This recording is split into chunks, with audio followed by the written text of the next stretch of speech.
নবমীর দিন সন্ধেবেলা কিন্তু আমি বাবা মার সাথে বেরিয়েছিলাম ঠাকুর দেখতে নৈহাটিতেই। তো আমাদের কিন্তু নৈহাটিতে কিছু কিছু ঠাকুর দেখা হয়নি, সেগুলো বাবা মা সাথে মিলে আমি ঠাকুর দেখছিলাম। আর জানি পুজো শেষ হয়ে গেছে, তাও ভিডিওটা তোমাদের সাথে শেয়ার করছি যেহেতু বাবা মার সাথে বেরিয়েছিলাম। আর ভিডিওটা শেয়ার করতে খুব দেরি হয়ে গেল যেহেতু একটু শরীরটা খারাপ, খুবই ঠান্ডা লেগেছে। আর এখন ওয়েদার চেঞ্জ হচ্ছে, সবারই মোটামুটি পুজোর পর থেকেই শরীরটা খারাপ। তো আমি ওই জন্য অনেক দিন পরই ভ্লগটা ছাড়ছি। তো তারপর কিন্তু আমরা চলে গেলাম ঠাকুর দেখার পর ফুচকা খেতে।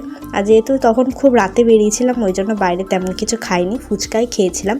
আর তারপর বাড়িতে এসে একেবারে ডিনার করে নিয়েছিলাম। আর এই জায়গাটায় দেখো কত সুন্দর লাইটিং দিয়েছিল, ওই জন্য কিন্তু বাবার সাথে একটু হেঁটে ভিডিও করছিলাম।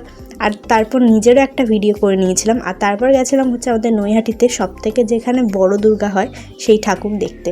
তোমরা যারা যারা দেখোনি কখনো, নৈহাটিতে আসলে অবশ্যই নৈহাটি বড় দুর্গা তোমরা দেখতে এসো। আর এখানে দেখো, এখানে একটা প্যান্ডেল হয়েছিল, জলের মাঝখানে কিন্তু ঠিক প্যান্ডেলটা হয়েছিল। তো ভিডিওটা ভালো লাগলে অবশ্যই লাইক করে দিও তোমরা। বাই।